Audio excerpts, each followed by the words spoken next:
It all depends on what you want to do with it. Where do you want to go with the idea? Your average micronationalist literally will start out with a name, maybe a flag, and he or she is the king or queen or something along that line. Then where do you go with that idea? Well, that was the question that I asked myself back when I was 15, back in 1977. That this is where I've gone with it. So here's our country, and of course it is always a work in progress, because nations are not static. Nations don't stay the same every single day. Something is constantly changing. So we've done quite a bit of communication, because a lot of schools have thought of this as an idea, all the way with Britain. I think we did one in Britain, and then of course all over the U.S. The Culinary Libertarian Podcast, episode 59. Hello, and welcome to the Culinary Libertarian Podcast, where the philosophy is free, but the food is on you.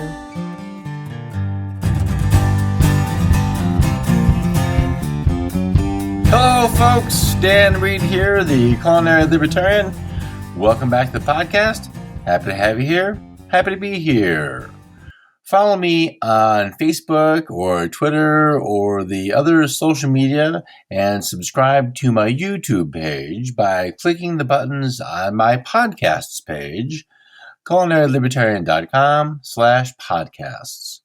While you're on that podcasts page, give me your email address and I'll send you a copy of my free e-cookbook, Foolproof Muffins, recipes that work every time. And by the way, it is getting to be fall. Fall means pumpkin. Yeah. There's a pumpkin muffin recipe, and really it is pretty good. And you can even leave out the spice, but why would you do that? You can support the Culinary Libertarian Show by clicking on the Bitcoin, Patreon, or PayPal tabs and throw a few pennies my way, or a few dollars to help keep the lights on and keep the podcast going. You can also support the show with the purchase of a coffee mug from my Cranky Without Coffee mug store. Just click the banner and that'll take you over to the store, where you'll find some sweet and sassy mugs, some government is bad mugs, some movie quotes, and a few other things. One of the best ways to support the show is with a few clicks of the mouse on your favorite podcatcher. Just give the show a 5-star rating and leave a review. Those kinds of interactions trigger the little algorithm mice inside, and they move the show up so more people can find it and more people can listen. My guest today is His Excellency President Kevin Baugh of the Republic of Malaysia. The Republic of Malaysia is a micronation founded by President Baugh in 1977, existing fully within the United States in the state of Nevada. We're going to discuss the politics of running a small sovereign nation, as well as some of the diplomatic challenges, including logistical challenges of proclaiming oneself sovereign. Welcome, President Baugh. Thank you for joining me today on the Culinary Libertarian Podcast. Hello, Dan. How are you? I'm doing very well. So before we get started on some of the questions, let's just take a minute and give us a little bit of your background and how it came to be that you are the president of the Republic of Malaysia. Have I pronounced it correctly? It's actually Melasia. Okay. Oh, that's kind of an unusual pronunciation. Usually I get Melasia or something weird like that, or people just give up. I can't pronounce that. Forget it. Well, the Republic of Malaysia. Well, let's start from the beginning. I am President Kevin Baugh, the president, founder, ruler, dictator of the Republic of Malaysia. And the Republic of Malaysia is a tiny self-declared country. It is located in western Nevada, not too far from Reno, Nevada. It was originally founded on 26 May of 1977.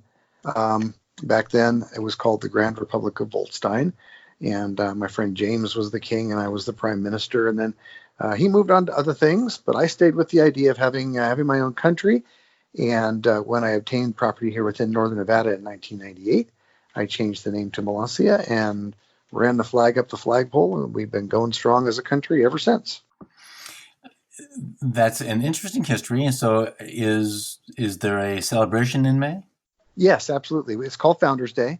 So every 26 May, especially when it's around a weekend or something like that, because, who wants to have a big party on a Tuesday? And every 26 May, we do have a party celebrating the birthday of our nation. Absolutely. Fabulous. So at first glance, this has a novelty to it, and I suppose to some degree that's the draw. But one could also see political overtones, a personal secession, if you will. Are you also making a statement about autonomy? Yes, absolutely. Yeah, it is a combination of two things. It's a little bit of, creativity, humor, maybe a little political satire, but we do consider ourselves to be a very tiny, but nevertheless sovereign nation. We are, of course, dependent on the U.S. because we are so small for just about everything, but resource-wise, that is. But we do consider ourselves to be sovereign. Probably. I guess best comparison might be to many Native American tribes who, they have their sovereign nation within a nation, if you will. So that's how we see ourselves. As a sovereign nation, are you recognized by the U.S.? No, we are not recognized by the U.S. or any other, so-called established country. The U.S., of course, wouldn't want to recognize some other country just, starting itself up from within itself, if you will. And other countries try to avoid that sort of thing, too, because of the potential for disastrous diplomatic incidents. Well, they don't want that. Well, nobody wants that. Yeah, no. Well, maybe some folks. Well, that's probably true. The chaos. How big is Melasia? Melasia is a total of 11.3 acres. It is in three different, parcels or exclaves, as we call them. The principal one being here within northern Nevada, which is 1.3 acres in size. And then the other two exclaves are located in one in Southern California, out in the desert, and one in Northern California, also sort of out in the desert, a little ways away from anything. So, and those two areas are uninhabited. So pretty much the heart of the nation is what we have right here within Northern Nevada. And do you have citizens? We do. We have a total of 34 citizens, almost 35. Any day now, we'll have our 35th citizen arriving, another grandchild on the way. Awesome. Congratulations. Thank you. Now, Melasia is a family nation, so all of our citizens are family members. And along with that, our dogs are also citizens. So we have 4 canine citizens, and the remainder are humans. So we'll be 31 human citizens, if you will. The majority don't actually live here within Melasia. They are expatriates living over the border in the U.S. So here, resident in our nation right now, we have 5 human citizens and 3 canine citizens. So it's getting full. Yeah, well, yeah. Especially when the whole family comes over. Then. No kidding, I'm sure. Does Melasia have a GDP? Oh, wait, yes. Our GDP is about $1,200. Okay, and we are, after all, a developing nation. Sure. Well, that's just the money that is earned by our nation, for our nation, if you will, within our nation. That doesn't count. I don't know what's the phrase they use for folks that send money from overseas to, people that live outside Melasia. That I don't think there's a kind phrase for that. Okay, and so you mentioned money, so I want to ask you: do you have your own money or currency, and is it redeemable? Yes, we do have our own currency. Our money is called the Velocia, and that is actually the Esperanto word for valuable. Esperanto is one of our 2 second languages, and yes, it is redeemable, but mostly just here in Melasia. You can't, if you bring it in from outside Melasia, we'll definitely honor it. Or if you come here and visit the Bank of Melasia on a tour, you can exchange your currency, whatever that might be, U.S. dollars, for Melasian Velocia. Our money, interestingly enough, is not based on the gold or silver standard or platinum, nothing worthless like that. No, it is based on chocolate chip cookie dough. So we are on the chocolate chip cookie dough standard here in Melasia. And is that a fairly stable commodity, or does it fluctuate a lot?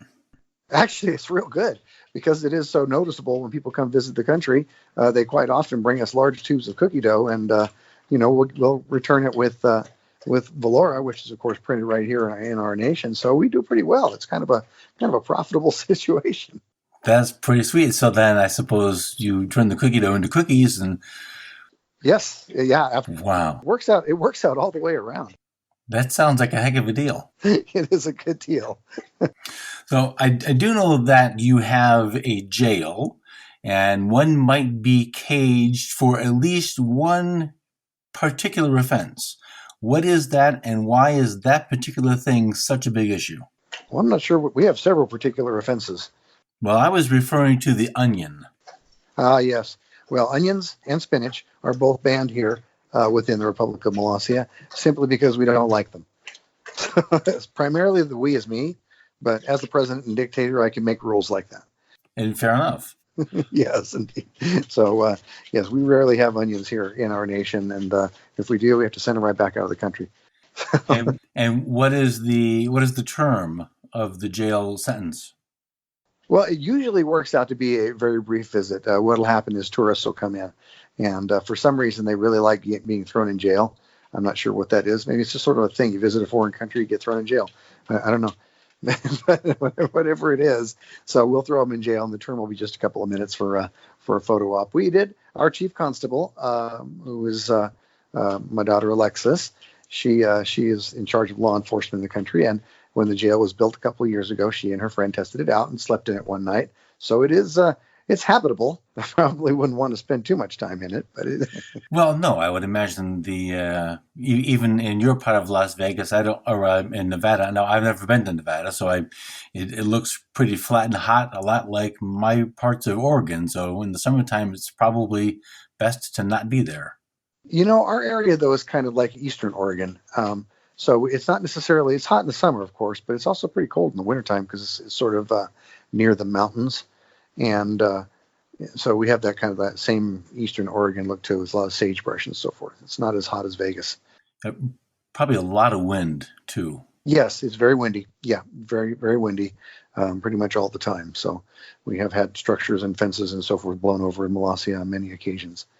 We moved to Oregon a couple of years ago, and I'm an East Coast flatlander my whole life, so I thought I knew what winds were. No, I mean Michigan snowstorms in Michigan. I know about winter storms, but just the regular wind on any given day in the mountains in Oregon I like to fly my college banners. It is destroyed. I've gone through 3 or 4 banners. I've never seen wind like this. It's amazing. So. Oh yeah, absolutely. We have of course, the same thing. A lot of wind. Although officially, the weather in Melasia is always perfect. It's about 70 degrees Fahrenheit. The rain only falls at night when it's not inconvenient. However, our tiny country is so close to the U.S. border that their crappy weather blows in all the time. What can you do? That's fabulous. Anytime we have tourists here, and we're like, it's windy or it might be some rain coming. That's American rain. Yeah. Oh, that's awesome. Yeah. So does Melasia have an income or sales tax? We don't. Actually, there's no taxes within Melasia. Our country is sort of communal when it comes to money, if you will. It's not a communist type thing, but we all contribute to the greater good. And so there's no taxes, and everyone just sort of pulls his weight in this little country and kind of does what needs to be done to make life good. Well, then that's, it sounds almost entirely voluntary, and there's nothing wrong with voluntary. No, it really is voluntary. Yeah, there's no mandatory here, and people come and go at will. So it is a dictatorship, of course, but that's really just more of a term because everyone gets along pretty well. So there's no real reason to be dictatorial unless it comes to onions. Sure, or spinach. Yeah. Yes. So for Melassians working abroad, since I'm sure the U.S. is not going to miss any opportunities to take money in any way they can, how does the tax return part work? If the U.S. doesn't recognize you as a country and you earn an income in the U.S., this sounds like there's a challenge here. Well, actually, no. We do pay taxes to the U.S., and part of that, of course, is for survival because we're so small. Mm-hmm. That's probably the number one way for anyone's dreams to get squashed is to not pay your taxes, let alone the dream of having one's own country. But we call the taxes we pay, we call them foreign aid. So we give the United States foreign aid. And, so far they're pretty happy with it. You've seen their roads. They need all the help they can get. So, we're happy to contribute and help those poor folks out. There's episodes alone to be made on the mismanagement of foreign aid. Oh yes, yes. Beyond just episodes, volumes Yeah, upon volumes. But true enough. anyway, So, no, not today. I would imagine that immigration and border security in the middle of the desert is not a major problem. But do you need a self-defense? well, we do. We do have self-defense, of course, within the nation. We have our constabulary, headed by our chief constable, as previously mentioned, and then we also have the Melasia Navy. Our Navy is in charge of, I guess, military operations, I guess, within and without the nation, if you will. Yes, we do have a Navy, even though we don't actually have any water. So we don't have an Army or an Air Force, just a Navy. Interesting. And so that is our, I guess, means of defense. So far, we've been involved in a couple little minor skirmishes, if you will. We had the Mustachistan War going on about, I don't know, however many years ago that was. How many years ago was that? Oh, 13 years ago. But that was really more just to see what a war would look like between two micronations than it was an actual thing. And then, of course, we have the current war that you're probably aware of going on with the nation of East Germany. Did you know about that one? I did. I read about that. Yes. So I would imagine a country with no air force and a landlocked navy would be quite challenged to get to the now defunct nation of East Germany to wage any kind of a battle. So it must present some real challenges. Well, the war we expect will probably go on forever. For if we were even able to reach the only extant piece of East Germany left, which is a tiny island off the coast of Cuba, if we were even able to get there, there's no one with whom to, I guess, go to battle with, or I don't know, arrange a peace treaty, something like that, because the island's basically uninhabited, except for marine iguanas. But they don't care. They're really not worried about it. So, they might like the spinach and the onions. yeah, right. So we expect that the war will go on probably pretty much forever, and that's okay. Again, there's a little bit of political satire here in Melasia, and it's hard not to poke fun at our giant neighbor around us sometimes, and and of course, it also gives us a sort of an eternal enemy, if you will, someone with whom we can blame, upon whom we can blame all of our ills. And, if something goes wrong, it's probably the fault of those East Germans. Except the weather, of course. That's the U.S.'s fault. Yeah. So it works pretty well to have this never-ending war. That's good. And the body count is almost non-existent. So that's also, that's good. It's maybe the best war there is nobody gets hurt. And we do sell war bonds, so we actually kind of make a little bit of a profit on it. Well, listen, don't let the leftists hear that. They're going to be, oh my gosh, we need a war. Yeah, right. So the idea of a small republic is interesting, and I know there are ANCAPs who quip with some hopeful fondness that one day in ANCAPistan, things are going to be such and such. Well, as it happens, Malaysia is not the only republic. In fact, from what I read, there are more than a handful of them. So what's going on out there, and how can we start our own republic? Mr. President, before we learn about the micronations around the world, let me talk to the people about your neighbors who surround you in their founding. Folks, founding a micronation or a macronation is a big deal. There is more than expected that goes into this. We have our own history, which unfortunately has become muddied or completely stepped over. To get a handle on the founding, the thoughts which went into the founding, and the numerous constitutions which did and do exist in our Union, check out McClanahan Academy's American Constitutions class. Yes, that is plural. Both the left and right rest firmly on their idea of their version of the U.S. Constitution. Is it elastic and a living, breathing document, or is it just a document of few federal powers with the vast majority of those powers and decisions left to the several states? Find out what you never knew, for you were never taught, about the U.S. constitutions and the state constitutions using my affiliate link, culinarylibertarian.com/American Constitutions. Learn about the Articles of Confederation, the Confederate States Constitution, and more. The course is 40 lectures starting from ancient Greece and going all the way up to the present day. McClanahan Academy, serious history for people serious about history. Click over culinarylibertarian.com/American Constitutions to learn more and to subscribe. Now, back to President Baugh. Well, there are actually a very large number of what's called micronations, and they have a varying level of seriousness and also a varying level of activity, depending on what they do and how much I guess their income is, what they can build, or if they have real estate to claim or something along that line. But I mean, if you're looking for something along that line to start your own nation, it's probably not a terrible thing to have some land that you can basically claim to be your own. But I think it's also important to have a little bit of a sense of humor, because the U.S. doesn't. And so if you're having a micronation within the United States, and also, unfortunately, going back to what we just talked about earlier, for a sense of purpose of survival, is you probably will need to pay your taxes. You can pretty much get away with just about anything in the U.S. As long as maybe you don't shoot somebody or something, and pay your taxes, because money always talks in that country. Yeah. So as long as you pay your taxes, call it foreign aid, and you can have your little piece of real estate out in the middle of nowhere and put your flag up, and pretty much all is well. And you'll have a good time having your own country. And of course, what this does is it brings some certain realities.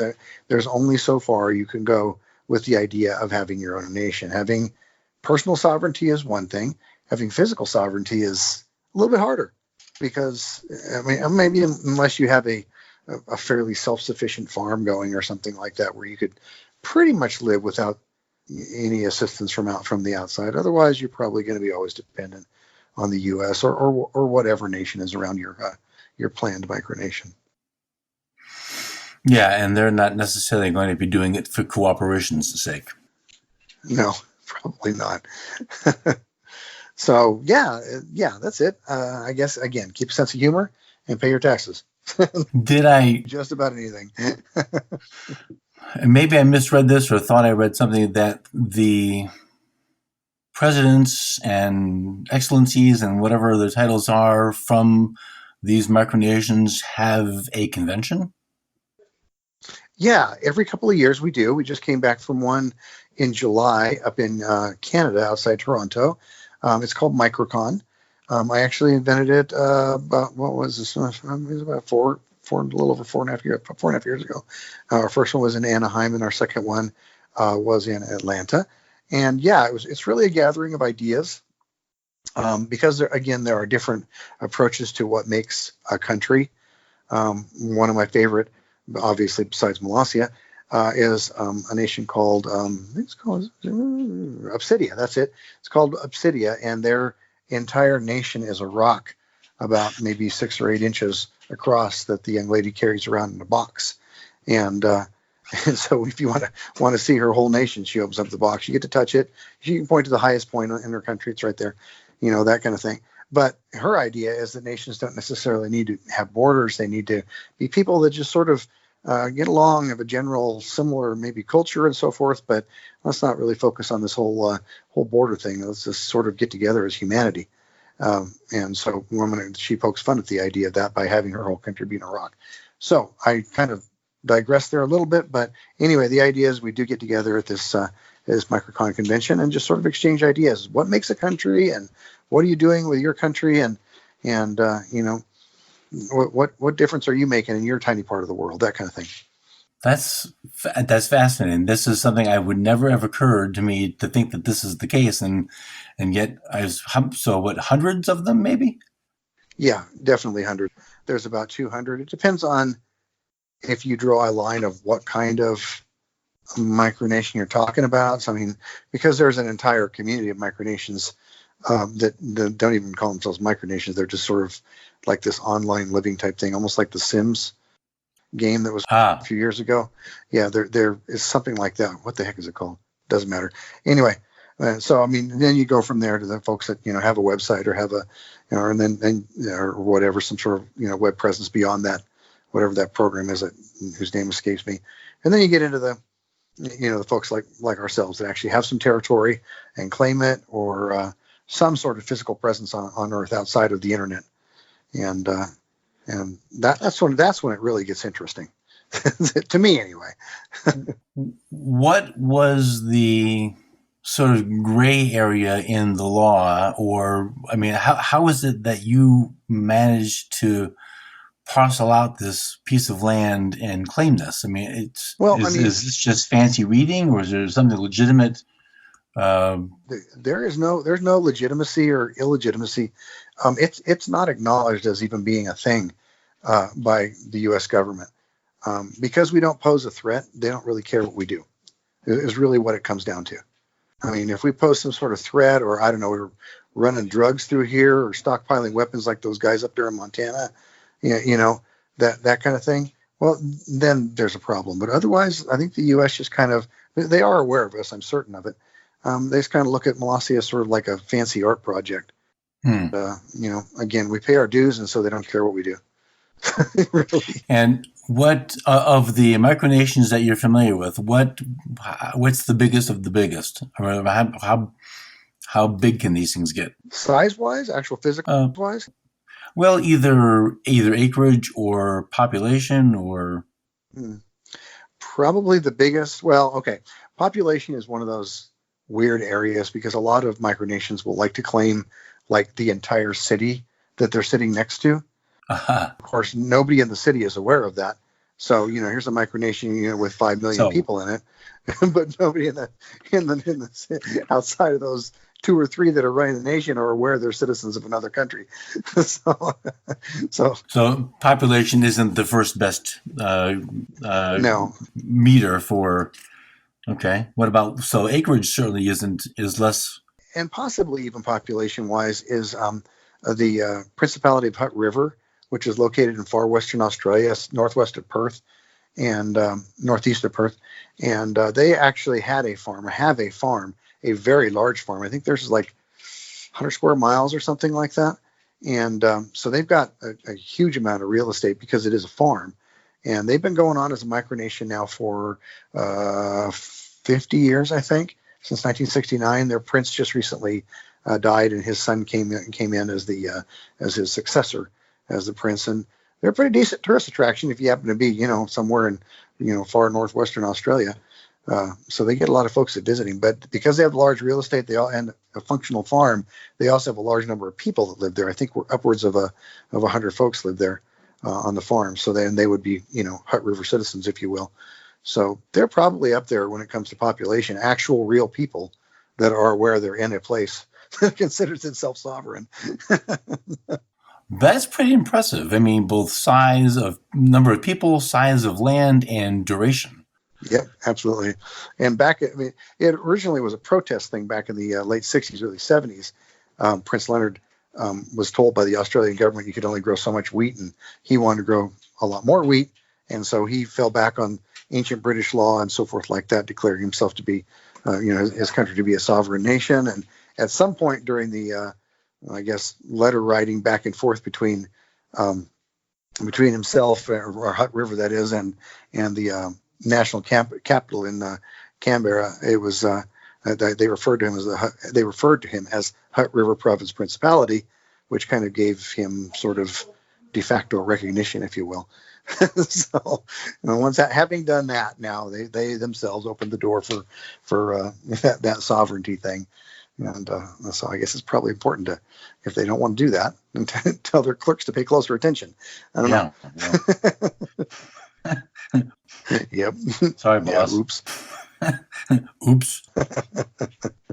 So you mentioned most of your income is from tourism, and I was looking at Maps Google, and well, it's kind of secluded out there. And so for people who are interested in coming for a visit and want to taunt the nation's constable by bringing a bag of spinach or an onion, because, why would you not do that? What's the best way for them to get information about how to visit you? If they just go to our website, which is www.melasia.org, on the lower right of the main page, it talks all about how to visit our country. Okay. We average about 200 visitors a year that come visit from literally all over the world, as far, China in one direction, and I think as far away as Turkey or something in the other direction. And so folks have come from all over the world to visit Melasia. We actually have 8 scheduled tours a year, once a month, from April through October. And so because otherwise we just have folks just come rolling up the driveway pretty much every day, and that gets kind of invasive. So we kind of had to tone it down a little bit. So we have 8 scheduled tours a year, and folks just usually drop us a line, say, I'd like to come on your tour at such and such date, and come on, let's do it. Come visit our country. That's cool. And the from China to Turkey is pretty amazing. Yeah, all over the world. Really, we've had so many people visit from foreign countries, and it's really fantastic. Foreign to the United States, that is. Sure. And it's really, Well, that makes them foreign to you too. Yeah, this is true. So yeah, we already have some folks signed up for our next tour. We just had our last tour, which was October. So that's this is October, so it's the last tour of the year. And so our next tour will be in April of 2020, and we already have folks signed up for that. So we're popular. Like I said, folks will actually plan their vacation around visiting Molassia. That's very cool. I'm tickled about that. That's really neat. I'm going to shift gears here for a minute. I'm going to ask you a couple of short answer questions. Nothing scary, just kind of a little bit of fun. And I think before we get there, I'm going to predict. I know the answer of one of them. Of the 5 flavors: sweet, salty, bitter, sour, and umami, which one do you enjoy the most? Wait, what was the last one? Umami. Probably sweet, I would think. What is your favorite food? Spaghetti. What is your least favorite food? Onions. I don't know. That's my guess. Yeah, right. What gets you excited? What's that? What gets you excited? I don't know. Molassia actually gets me excited. What I can do with it, where we can go with this idea of having our country. It's my passion in life. So, I would definitely say that if I had to point to any one specific thing, it'd be my little country here. Okay. What turns you off? Closed-minded people. What sound do you love? What sound do I love? Mm-hmm. Oh. I don't really know. I don't think I've ever actually thought that. What sound do I love? I don't know. Like peaceful type music. Okay. Specific genre? No specific genre, just, yeah. What sound do you hate? Rap music. What is your favorite food indulgence? Favorite food indulgence. I don't know. I tend to indulge a lot. I don't really know. I hate to default back to what I was already talking about when I talked about spaghetti, but yeah, I really like loading up on any kind of pasta. Pasta is one of my favorite things. It really is. Pasta's a good thing. For people who are interested in at least learning about making a micronation, is there literature on this? Is there a book that you know of that you can recommend? Because I got nothing. Okay. Well, there actually are some books. If you go to Amazon and you just type in micronation, there's actually quite a few books on it. I actually have a small website, which is slightly separate from Melasia. It's hosted on webs.com. So you just go to micronations.webs.com, and it gives you a not a super brief, but not a super long kind of how-to, things to think of beyond just the obvious stuff like, a flag. But what kind of government, and what's that really going to mean for you? That kind of thing. And so, yeah, micronations.webs.com. Also, if someone's interested in starting their own micronation, they can just shoot me an email. And I'm always happy to provide some advice and guidance.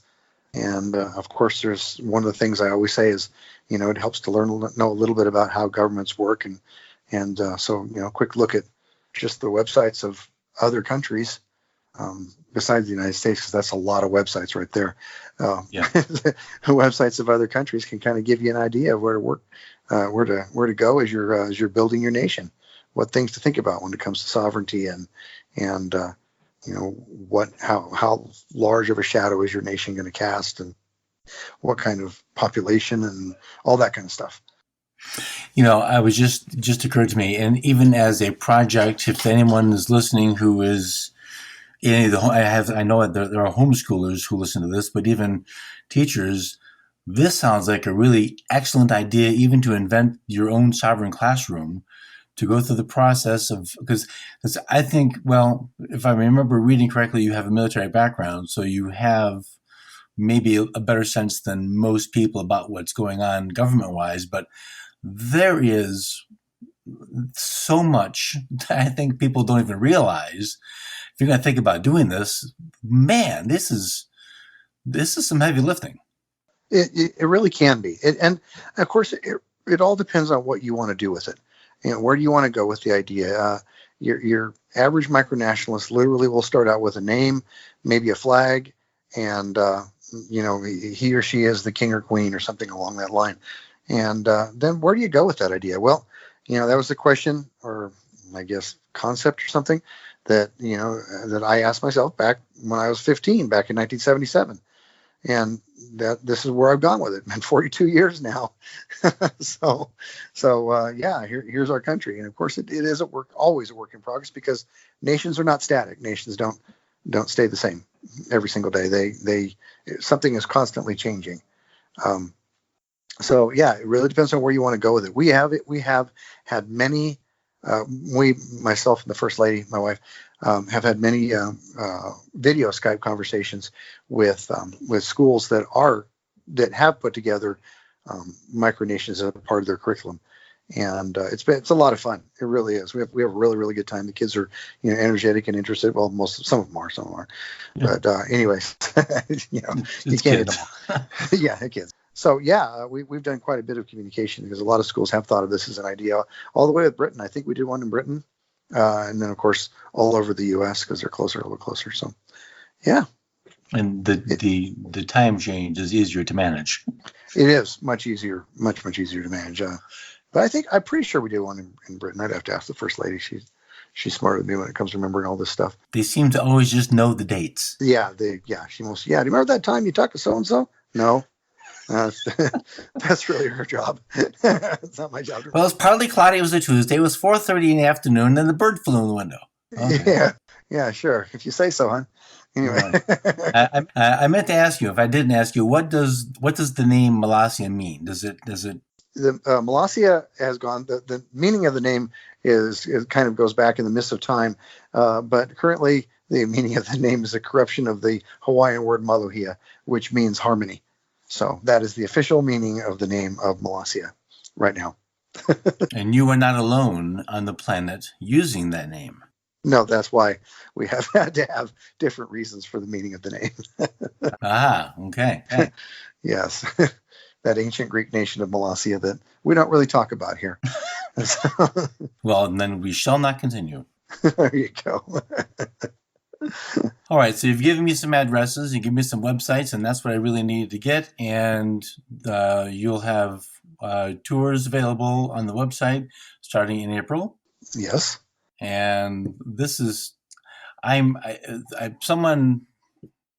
know there's too much exposure on Facebook, but somebody in one of my feeds sent everybody that he knows a link to one of the videos, and this is just fascinating. And it really was. And the sense of humor and the playfulness is evident, but I also think that there's a level of seriousness and at least a place for dialogue and discussion to take place. And I think that's a valuable contribution. So congratulations to you for that. That's very true. Yeah. Like I said, it's kind of bipolar. We have the sense of humor, and it's almost sort of a protective coloration, if you will. But we do consider ourselves to be a serious nation. sovereign nation within our limits. And so, yeah, so it's kind of both things. And we have a good time with the idea of having our country. We don't want to get too serious. I mean, life is fun to laugh at. So, it's good. It's a good time, but we also take what we do here pretty seriously. After all, we've been doing it for 42 years. Yeah.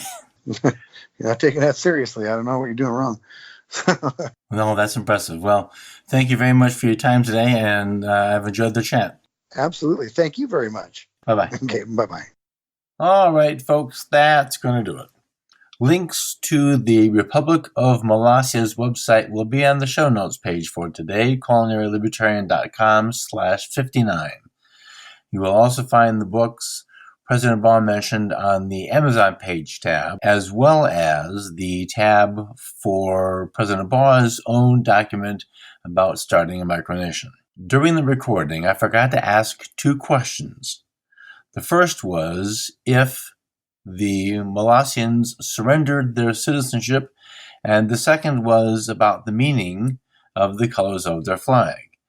His answers were that they consider themselves dual Malassian/U.S. citizens since the U.S. doesn't acknowledge they exist. The flag colors are horizontal light blue, white, and green. The light blue is for the sky. The white is, of course, for the snow on the mountains, which is mostly there, at least on mine. And the green is the ground in the spring. On the blog, there is a header for Thanksgiving. Yeah, it's getting to be that time. Under that heading are most of the recipes I use or are good for Thanksgiving. I might have missed a few. Of particular note is the brine for the bird and the pumpkin cheesecake and chocolate mousse, and my wife's family's dressing. No, not stuffing. And the recipe is simply spectacular. Perhaps the best treat is Friday Thanksgiving pizza, and there'll be a recipe for that as well. Find that recipe and all the other ones at culinarylibertarian.com/holiday. And while you're out there on the interwebs, join the Eating Liberty Facebook group, where I'm there, a few chef friends are there as well, and some other good fine people, and a couple of bakers. Show us your food, ask us some questions if you want some help. We're looking forward to meeting you. Have a good week, and I'll see you soon.